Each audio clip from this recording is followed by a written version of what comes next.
Hello दोस्त, नमस्ते, प्रणाम। मैं हूँ आपकी वंदना और स्वागत करती हूँ भौजी के चैनल पे अपने।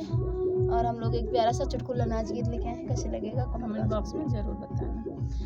ननदी मारथी नजरिया सहरिया में, ननदी मारथी नजरिया सहरिया में, ननदी मारथी नजरिया सहरिया में। हमरे ससुर जी के बागयौ बगीचा, हमरे ससुर जी के बागयौ बगीचा।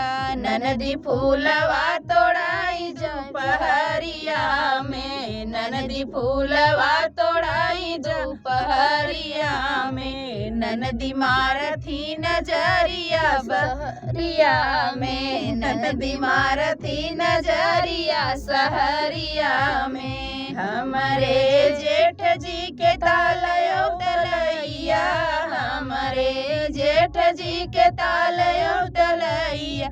ननदी पानिया भराई दोपहरिया में, ननदी पानिया भराई दोपहरिया में। ननदी मारथी नजरिया सहरिया में, ननदी मारथी नजरिया सहरिया में। हमरे देवर जी के महला दुमहला, हमरे देवर जी के महला दुमहला। ननदी खिड़की कुदाई दोपहरिया में, ननदी खिड़की कुदाती दोपहरिया में। ननदी मारथी नजरिया सहरिया में, ननदी मारथी नजरिया सहरिया में। तो फ्रेंड, ये गीत कैसा लगा कमेंट बॉक्स में बताना। फिर मिलते किसी नए गाने के साथ, तब तक के लिए बाय बाय दोस्तों।